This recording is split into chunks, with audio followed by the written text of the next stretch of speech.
Hello, everybody. We have a really exciting day. We are going to talk about all sorts of great things. Today, Scott O'Neill, my friend, is joining us. He is one of the extreme high achievers who I profile in my upcoming book, The Success Factor.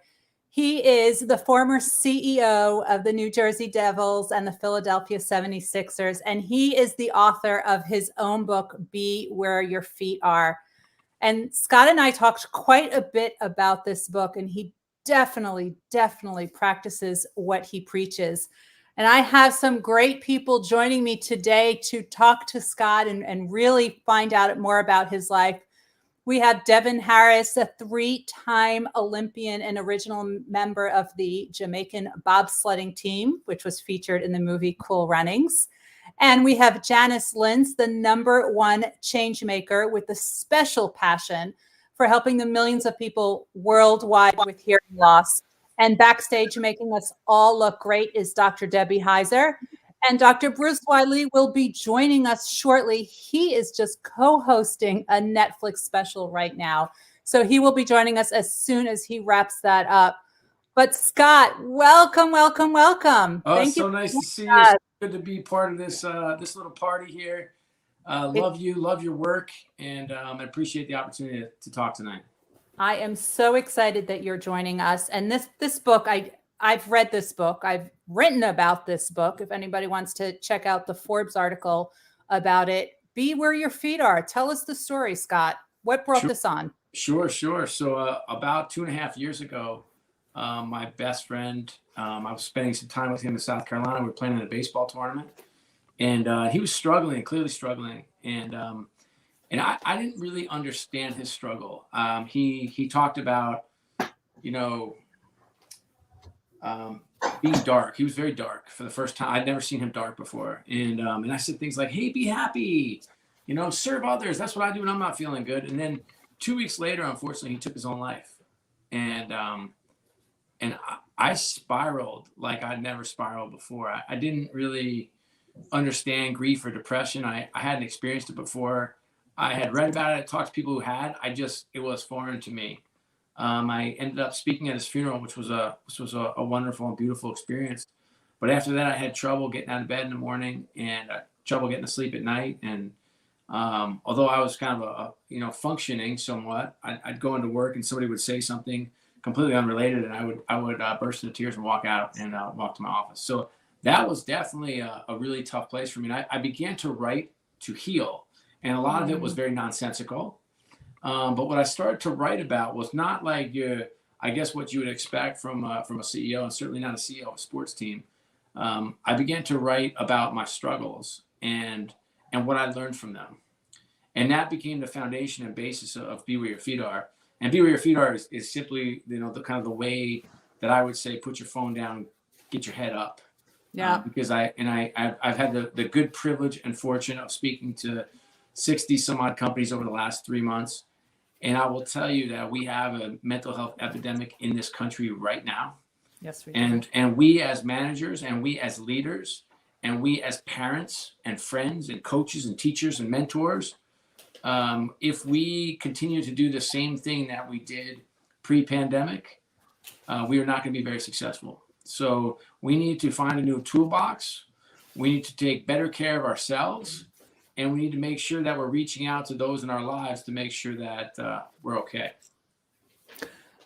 Scott, first of all, I am really sorry for the loss of your friend, and I know what that pain is like, and it doesn't really go away. And I'm glad that you found that outlet for writing and as a way to heal through this difficult time. And when I read the book, what I was so touched by, I knew who you were. I knew you had this big fancy title of CEO of two of the biggest sports teams in the world.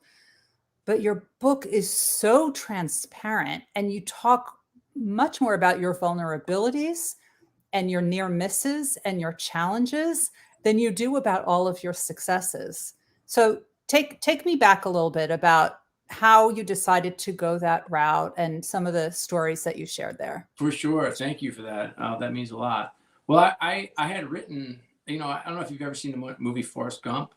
Yeah. But in My that favorite. movie, Forrest runs and runs and runs. I don't know if you remember, but he just literally ran out of a football stadium and then kept running, ended up running across the country. And that's the most analogous thing that I've seen to explain how I was writing, because I was just writing and writing and writing. And my wife of 25 years, Lisa, she called one of her dear friends who published a dozen books or so. And he's a wonderful mentor, teacher, coach, and co-writer, Randall Wright. And he came up to see me. And I think I heard her direction, but though she never mentioned it. And it was like, in the beginning, it was kind of an awkward conversation. He said, like, so I hear you're writing. And I said, yeah. It's one of those like funny situations. I said, yes, I am. I'm writing. He said, can I see anything? I'm like, no, it's not really for publication. This is just my own expression. And he said, well, what are you writing? I began to tell him a few stories. And he said, Scott, can you imagine if you, the CEO that from the outside looks like they have it all figured out? Can you imagine that if you shared stories of vulnerability, the amount of people you could touch? And I said, well, if I could just touch one, I would do it. And he said, well, look, you've been fired. You've run a company into the ground. You've had your best friend take his own life. You spiraled into depression. You've had challenges at home with your marriage, kind of normal challenges. You've had challenges with some of your kids. He's like, people don't get a peek behind the curtain, and you could give them that. And so it was at that point where he actually pressed me and said, what is your mission? Like, why are you here? Why are you here on earth? And I said, well, I think I'm here to help develop the next generation of great leaders. And I want to leave the world better. And I found it. And he said, well, I think this book does both. And I said, it's not a book. He said, but it will be. And that's how we got to here. And that's why the stories stayed so, I guess, so raw. I get the word I hear from people who don't know me is, this is the most surprising book I could have ever read, which I think is kind of funny. And others I've gotten, man, it's cool. I mean, you're a writer, like you get these notes from strangers and you touch them and impact them in ways that you couldn't otherwise. And for me, it's given me this platform to go and speak to executives all over the world about what we need to do to help be better fathers and mothers and teachers and coaches and leaders, and to talk about mental health and to talk about some like real guiding principles, like assume positive intent and what's most important and be where your feet are. And it's been a wonderful journey. Now, tell us, I mean, this is nothing new for you. You actually got into quite a bit of trouble growing up. You were not so straight-laced. No. I know you're CEO and all, but you had some run-ings. Yeah, my brothers were the problem. I was like, the poor kid that tagged along with my crazy brothers. We had some challenges growing up. But it was I tell you what, I wouldn't change a thing about my childhood. I was born into a food stamp family. So we didn't have a lot of means growing up. And then my folks are serial entrepreneurs and ended up being at least by our standards, wildly successful. So we went from 4 kids in 2 bunk beds in a little bedroom to a house with a pool, and it belonged to a country club. It was like that to us. That was like out of this world. And then my folks lost it all as well. So I kind of saw the rise and the fall that way, which was a fascinating way to grow up. 5 kids within 7 years.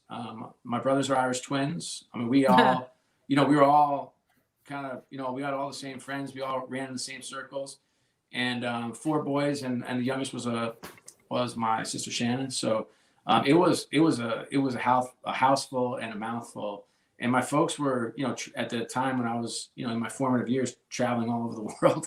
So we did a pretty good job of kind of taking care of each other. And yes, we mixed it up here or there for sure. So tell us the story about how you got to college.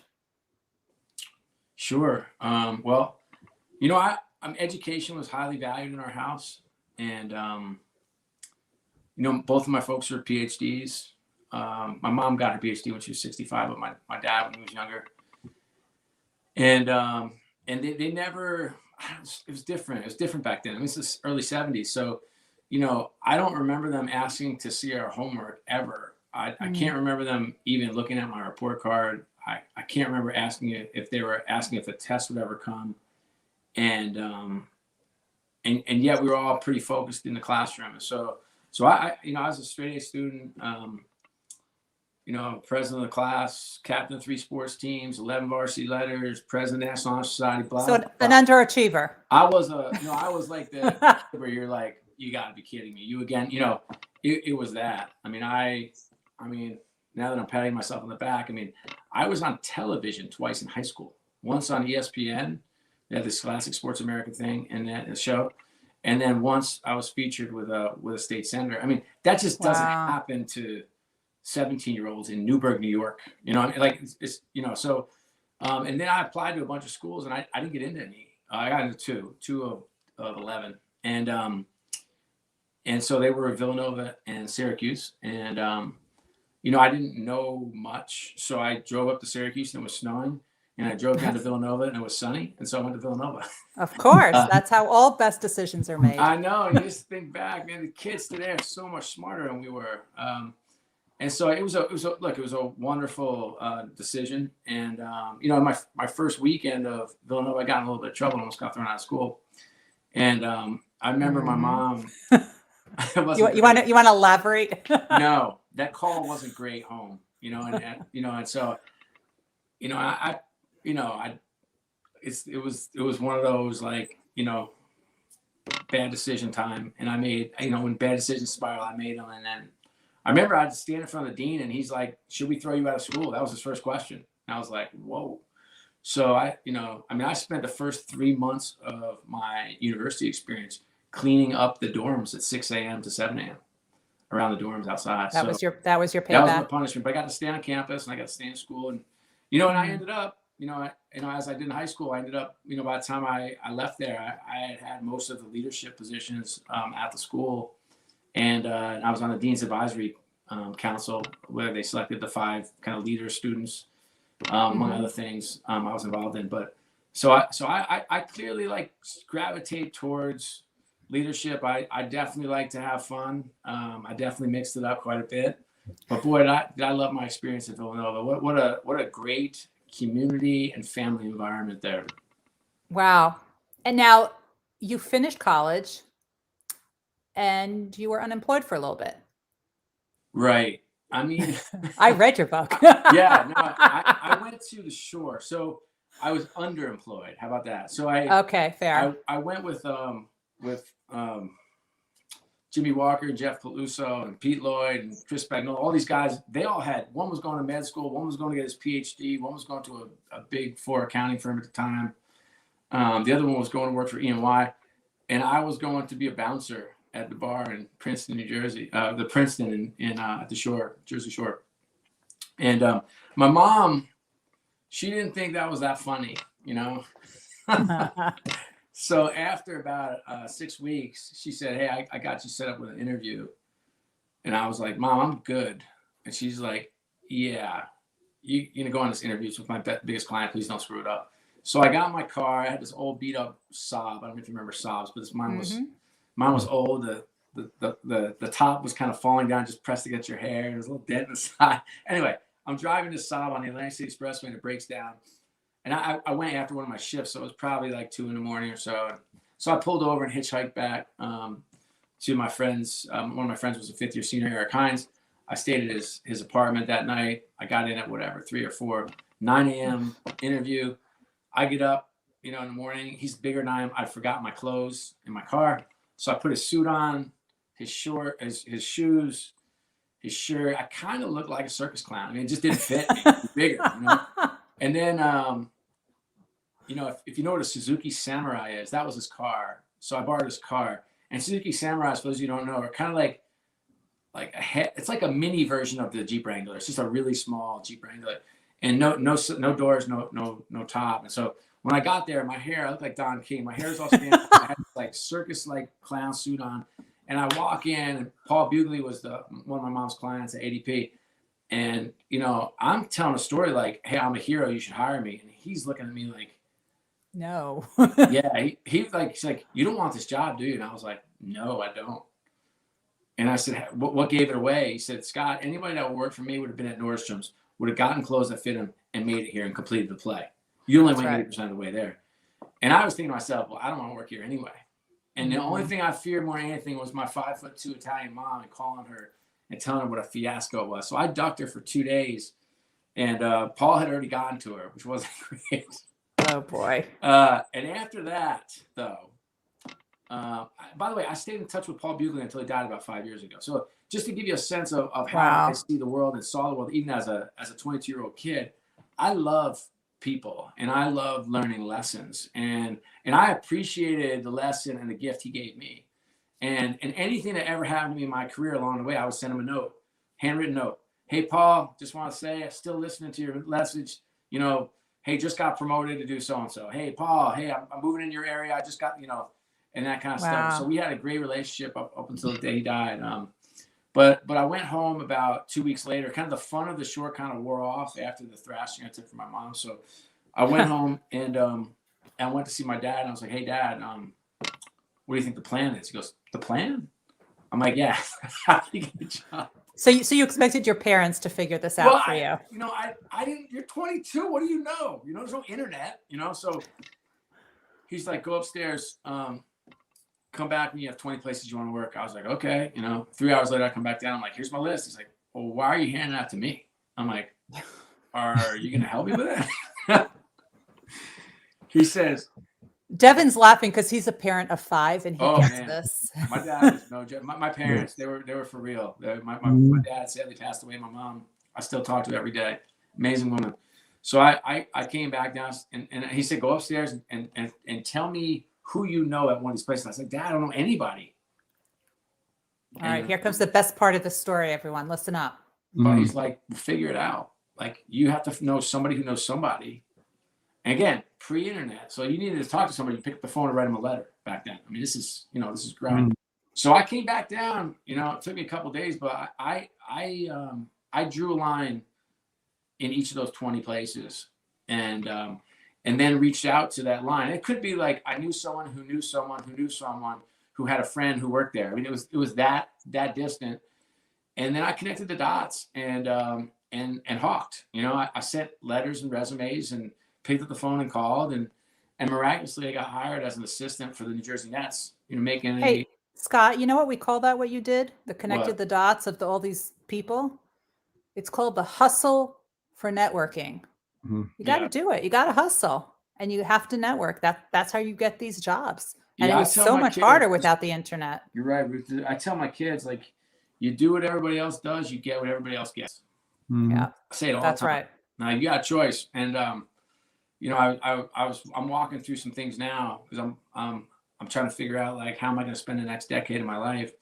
And I was with some friends at dinner and they said, what are you going to do? I said, I don't know. But I said, I'm going down 3 paths. And when I pick one that I want, I'm going to go get it. Because nothing ever comes to me. Like, no recruiter is calling me saying, hey, I have the perfect job for you. It just doesn't happen to me. I don't know why. But for me, it's like I see something I want and I go get it. And it's not a straight line. It's never linear. But you have to, like, see the picture. You have to see, like, okay, are there 5 people that can influence that decision? Well, how do I get to those 5 people? Who are those 5 people? How do I get to them? How can I talk to them? What can I learn? Am I, like, disciplined enough to do the research, do the homework, and go find out what I need to know so I can be intelligent when I walk in that door? And so, and I think I saw that path back then in a strange way. Oh my God, yes. And this is, I think, what everyone on this panel, Bruce and Janice and Devin, have all done to perfection multiple times. Where were you when I needed you, people? Where? They can all help you out for the next decade of your life. Yeah. I will tell you, Scott, you and I had a connection. I didn't realize it until you said Madison Square Garden. I worked with Hal Weidenfeld. So the Madison Square Garden became hearing accessible because of me. So you missed your opportunity.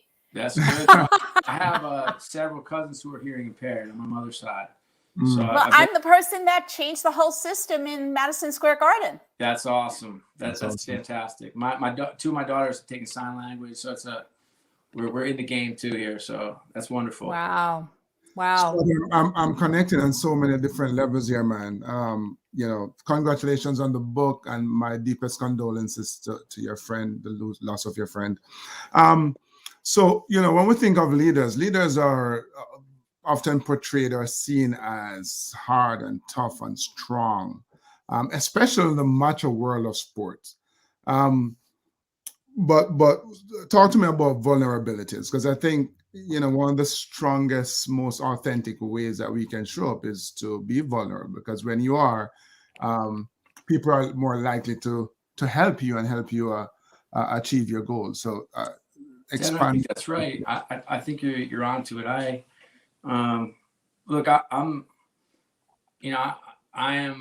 use words. I'm a tale of two cities. Okay. Like, if you talk to people who work very close to me, they'll tell you that he is very demanding. He absolutely understands accountability and holds our feet to the fire. He sets unreasonable targets. So you'll hear all that. And if you look at my track record in the last two places I've worked, there's been a tremendous amount of turnover as we're trying to reset a culture. So there is that part of me. Like we created $2.5 billion of value, and it didn't happen by accident in 8 years. That. There is a discipline to that I love and follow. There's another side that I think is the special sauce that makes it all work. And that is creating a culture where, as I like to say, just like your kid, not your kids. Well, I do say this about my kids, but I won't admit it. But you say about your brother or sister, you don't always like them, but you always love them. And so That's right. I use the word love quite a bit at work. For example, I do quite a bit of mind, body, soul leadership development. So I talk about having a personal development plan and a professional development plan in our work. In terms of vulnerability, I mean, most people that have worked with me have seen me cry. And it's not something I'm ashamed of. Like, I think for me, a great day is when I laugh and when I cry. So I know that's a fulfilling day for me. So and most people, and it makes a lot of people uncomfortable, it doesn't make me uncomfortable. Like I feel at a really high level. And so that I am definitely a contradiction in that in my heart of hearts, I love people. In terms of vulnerability, I'm much more comfortable telling you about when I tripped and fell than when I soared for a championship. That's just not, I just feel much more comfortable in that zone. I think that's where all the learning is. I think that's where all the lessons are. I love the analogy of a mountain. You get up to that mountain, that you're trying to climb, you look up there and you realize a couple of things. One is the view's beautiful. Two is it's freaking lonely.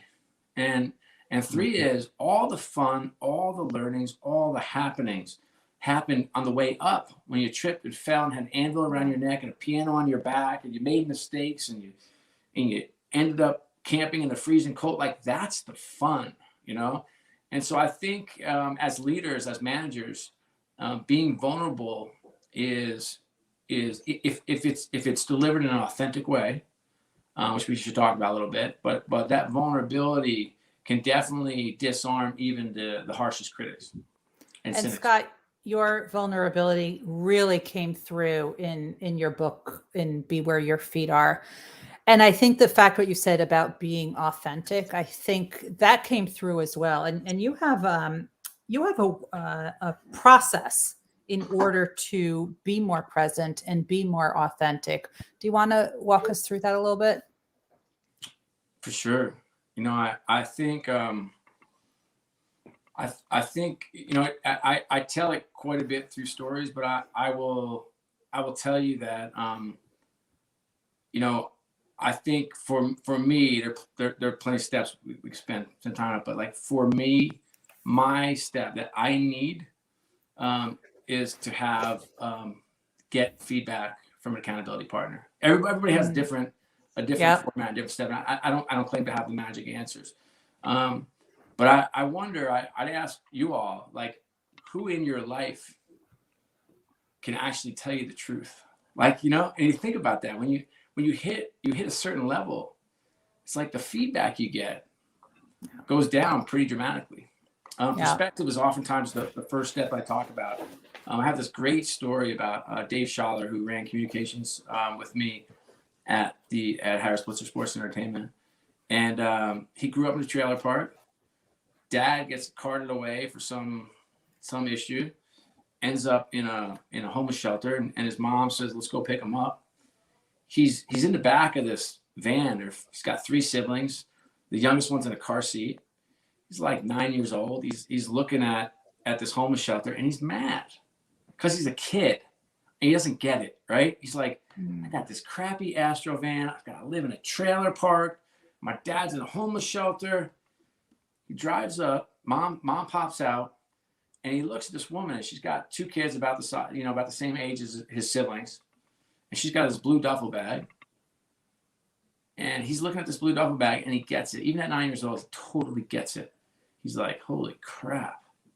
It's like, she's got nothing else other than what's in that bag. She's not picking up somebody at this homeless shelter. She's moving into it. Yeah. Like, talk about something that we need. Like, we need perspective, right? Yeah. We need it. So I think, for me, the way the world works for me is I've seen quite a bit. I'm sure you all seen a lot, and in some ways, I try to give my children experiences that are different. I've had a daughter serve in Zambia, living in a dirt tent, working in an orphanage for a summer. You know what? That'll give you some perspective. My middle daughter, Kira, and I were in Mozambique recently for 3 weeks building a school. And we got to the top of that school. We look out over the cinder blocks. You know what we saw? Kids studying under trees. So my daughter was in this really cool prep school called Pennington, right outside of Princeton, New Jersey. She's like, oh boy. Yeah. I had a daughter working a Syrian refugee camp in Athens.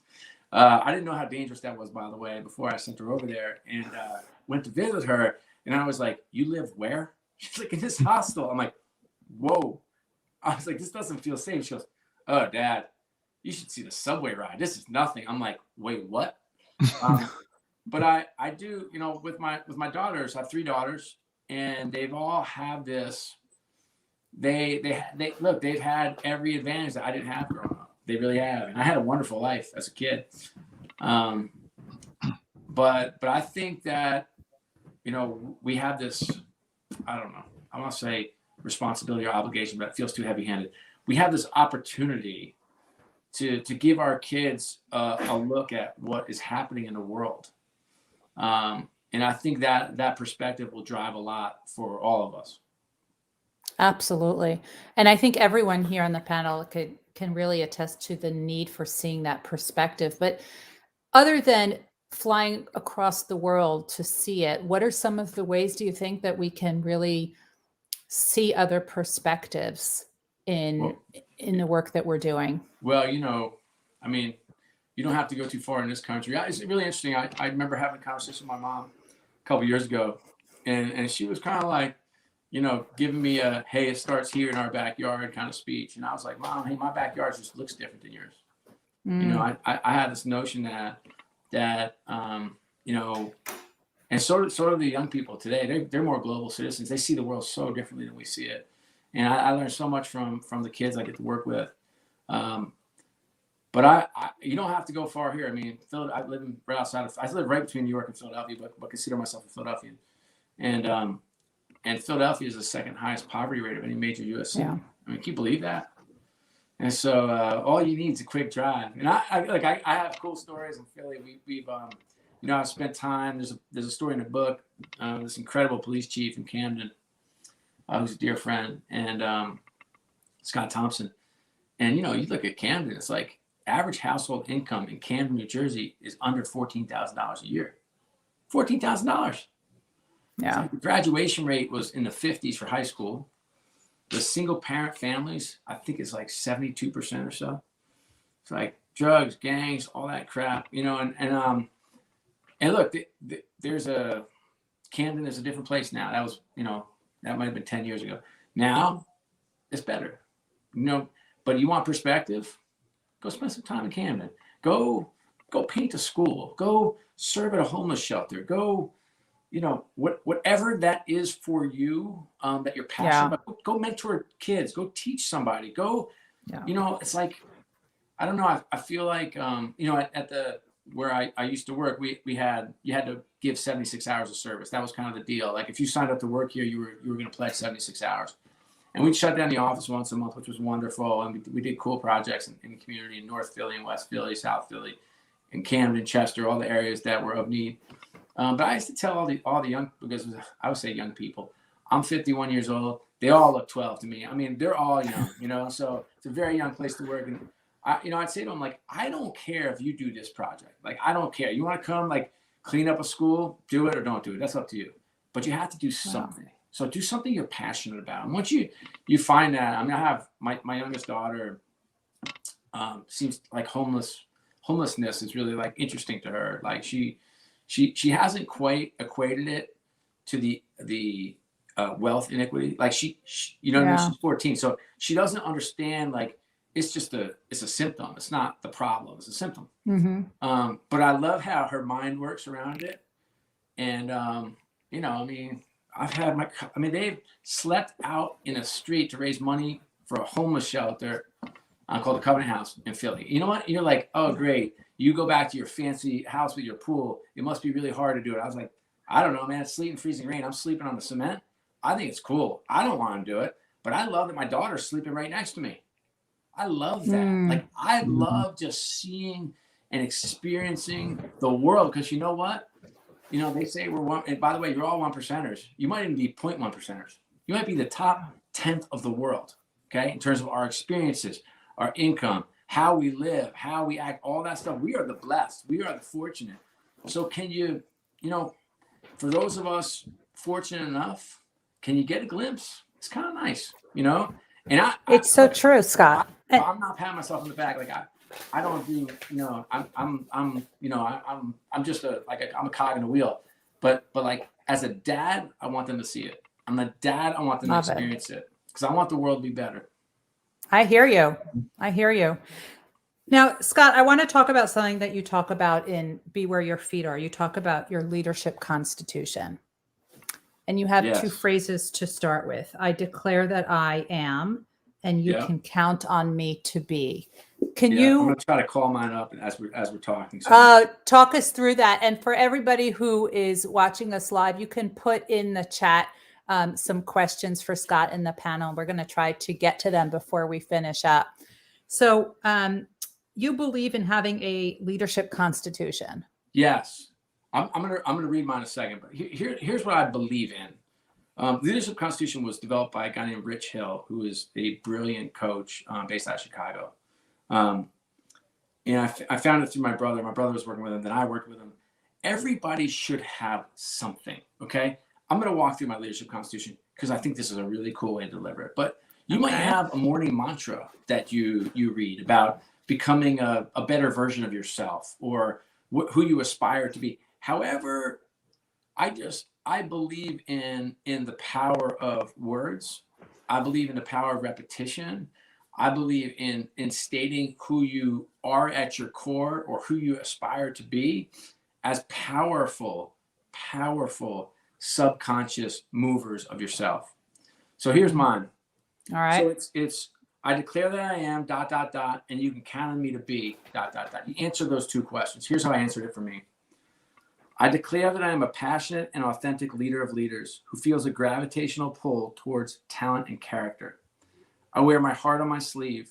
I love people and being part of a team. I get energy from helping others and would give the shirt off my back to a stranger and anything, anytime to a friend. I am family first, high integrity, and surprisingly sensitive change agent who is confident, caring, and intellectually curious. This fuels a competitive drive that at times to others might feel like a chip on my shoulder. Okay, that's my I declare that I am. You can count on me to bring positive energy into my space, exude urgency, and push you, challenge you, nudge you, and raise the bar beyond your expectations and sometimes what you think is reasonable. You can count on me to laugh with you, cry with you, love you, even when you won't laugh, haven't cried, and don't feel loved. You can count on me to root for you today, every day, and always. Share the most personal thoughts, emotions, stories, highs and lows, because I am okay with it and who I am. You can count on me to enjoy the roller coaster of life, whether we're going forwards, backwards, and upside down. Drive hard to reach the summit and then quickly start on another mountain. You can count on me to share wins and take hits for losses. So that is my leadership constitution. I know there's a lot there, But for me, when I'm off, and we always have times in our lives where we're off. We're just off center. We're out of kilter. We find ourselves like snapping at our partner, or, kind of, I don't know, slamming on the horn when you're driving, or, getting mad at the postman, like we're just off. We're not our best version of ourselves. Typically, I read my leadership constitution and I'm like, oh, okay, I see it. I'm not doing that. To remind you. So for me, it's the North Star. So Bruce, you've had a career that's gone, zigzag. How would you implement such a leadership constitution just to remind yourself of, to anchor you like that? Is that something that you can do? Yes, I was about to say, sorry for being late. I'm still in the elevator, riding up to the studio, as you can see. But, I was I thought it might be your shower. I couldn't. Yeah, no, I thought it was on the 50th floor, but it turns out it was on the 1000th floor. So I'm still riding up. But yeah, great thoughts, Scott. So great to hear this concept of leadership constitution. And yeah, it does make sense, especially when you're moving through different areas and moving through different sectors and meeting different types of folks, to be grounded, to have sort of a basis that you can always go back to, because otherwise you feel like you're at the end of a kite that's like pulling you all over the place. Yeah. Where instead you want to have a solid core, and then you can hold on to all these different kite strings, if that makes sense. It does. Bruce, one of the things we did too is, you have your leadership team do this and you just post them in your office. And think about how liberating that is.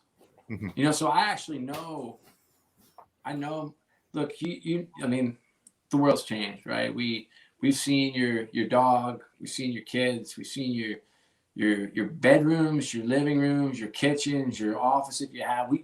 We've seen different parts, but we still don't know you, And that's the one like fascinating look behind the curtain that we've gotten, which has been one of the blessings of COVID.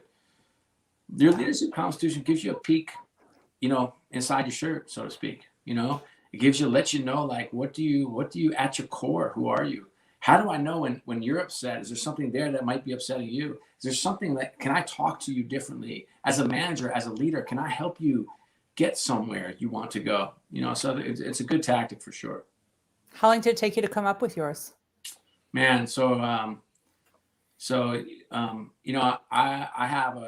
have a type A issue, and so I have this daughter. I can relate. My oldest daughter has trouble going from point A to point B. But she's brilliantly creative, but for her, point A to point B is hard. For me, point A to point B is really simple. Like, I just do it, And so I approached this just like I would anything. Like, I just went and did it. I went back to Rich, and he's like, "Yeah, I'm just gonna need some work." And so all in all, it took me. But you got step one done. You got to start. You got out of the starting blocks. Every journey starts with the first step. I think that's what I said to him. That's it. And so it took about 3.5 weeks, and one of the things I did was he said, spend some time with the 2 or 3 people in your world that know you best, and pressure test it with them. And so I spent some time with my brother Michael and my wife Lisa, and after about 3.5 weeks is when I tied it down. I said, okay, this is me. Love it. It's beautifully written. As you're saying this, I'm picturing Devin and his 3 teammates in their speed suits. And wondering what would be on Devin's, what you would write. What do you think you would write? As I'm listening to him, I don't frame it as a leadership constitution, although it makes tremendous sense, especially if you're thinking through the lens of a leader. But more broadly, just thinking as a person who's trying to self-actualize, trying to become the best version of themselves. I'm thinking more, of success generally, and, describing myself as, incredible, passionate, engaging, successful person who is a friend and a brother to everyone they meet. That's kind of, that sounds like you, Devin. In a nutshell. I love that. Yeah. That definitely sounds like you. So Scott, I'm curious. So you are the CEO of 2 major sports teams, and you have so many different voices coming after you. You've got fans, you've got agents, you've got people all different sectors. Lots of people think they know what they're talking about when everyone thinks they can run a sports team. You've got all these so different opinions. I mean, that must be challenging to really have to be able to stay grounded and focused on a mission when you've got so many different, you've got commentators, you've got people writing in the press, etc. So how did you find that? Yeah, it's a great question. Fortunately, I worked for some incredible people. Josh Harris, David Blitzer, Michael Rubin, amazing leaders, partners, and friends. And we were always aligned. I mean, I will say, like, life gets funky when you're not aligned. Like, when you're aligned, and that's the first step. And then for us, we said trust the process. Like, we had a vision for what we were going to create, and it was very different from the place we started. And we knew that not everybody would understand what we were going to do, and we knew we were going to make mistakes along the way. We just kept saying, okay, keep that what we want to do out on the horizon, and then let's make the right decision, what we think is the right decision, given the information we have, every time along the way, so long as it's moving us closer to that end goal. And I have this coach now, Spencer Holton, and he has this great phrase. He says, let's see if I get this right. We overestimate what we can do in a day, but we underestimate what we can do in a year. And I think that's so smart and so right, because we're so focused in this world, in this country, in this business climate. What have you done to do this? And I always, analogously, I would say, like, if you wanted to learn Spanish, you're like, I want to learn Spanish today. You're not going to learn Spanish today. You start. But if you say, like, hey, over the next year, I'm going to learn a language, and I think it's going to be Spanish. And so I know that there are several programs out there, Duolingo, pick one. And if I spend 45 minutes a day over the course of the year, I'll be conversational. I have a vision for what I want to accomplish. I've done the work. I set up an action plan, and then I do it. I just drop it in my calendar. But you realize the haters will always hate. You got to block them out. No, I got plenty of that. What are your strategies for keeping focus on the vision, keeping the naysayers and the haters, out while navigating the bumps and climbing the mountains? You should Google me on Reddit. It's quite a read.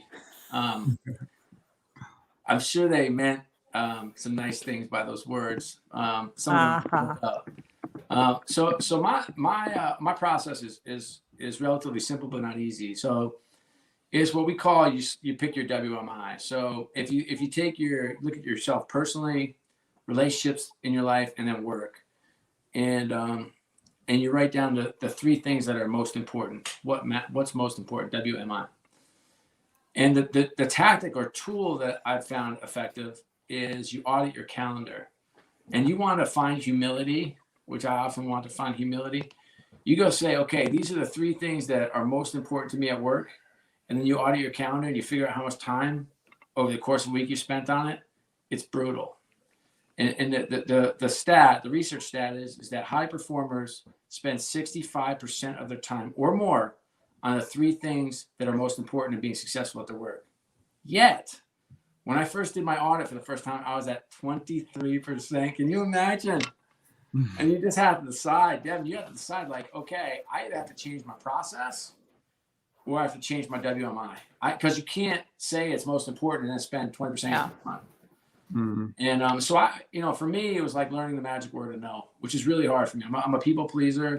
Hey, my daughter's at, University of Wisconsin. She's a sports marketing manager. Can you spend an hour with her? Sure. Like, I didn't have a minute. Mm-hmm. And so I had to start finding some discipline and saying, no, I have plenty of time now, so I'll take the call. But back then, not so much. So I think that's my key, is identifying your WMI in your personal life, with relationships, and at work. Love it. Roger. Mm-hmm. Janice, you have a question before we get to the final parts? I do. So, Scott, I don't know if you know, I wrote the ICC code for sports stadiums for induction loops to be included in all new sports stadiums. That's awesome. And I'm wondering, the problem I'm having is, how do I make sports team owners see hearing access as a WMI. And, because I've been working one stadium at a time. You go to MetLife Stadium, you see it, Citi Field, Yankee Stadium, but it's tedious and they're not complying with the ICC standards. It's an international code. I shouldn't have to knock on everybody's doors. What do you suggest for? Yeah, I think the shortcut path is through the league and just make it part of the league guidelines. That's the best way to do it. And there'll be somebody who cares at the league. You just got to find out. It's just like anything else. It's like there has to be some passion around it. There was a player that played for the Seattle Seahawks, for example, who was born hearing impaired. I believe he was technically deaf in one ear. And the owner of the league, and it's really scary, is the Seahawks owner was the owner of the Seahawks was my daughter's roommate, and they still didn't even care. And it's just not a high priority. Yeah. And so I'd love to follow up with you on this, because I can't figure out how to get this a high priority in the league. Yeah, I don't know if I can help you with that specifically, but just generally, it's like the same with any problem. It's like you have this. I was not saying that the Seahawks would be your champion, but this young man might be, and so. And again, I don't know him personally. I just saw a special on him as long as I know it. I think it was a Nike commercial. I was like, wow, this is amazing. So maybe you go through Nike, you get to whoever's handling him there, and you walk in with him into the NFL, then you get change. It's like, how are you, how are you influencing not only the decision, but the decision makers, and how are you stacking the deck? If you think about a league, it's say the NBA is let's call it I don't know, $80 billion business, so it's an $80 billion business for real. And so, wow, where does that fall on their list of priorities? I don't know, probably the top 10,000, but probably not the top 1,000. And so how do you raise that up from 10,000 to 2,000? Who do you know? How can you angle? What is the PR angle? What is the, service angle? Who is the face behind that can get you through the door and walk in? No, I think that's how I'd be thinking about it. I don't know what the answer is, but that's how I'd be thinking about the problem. Now, Scott, let me ask you as we wrap up, be where your feet are. It's all about focusing. What is the couple of things that you do? Because you've got some really good tips here about staying focused and being present.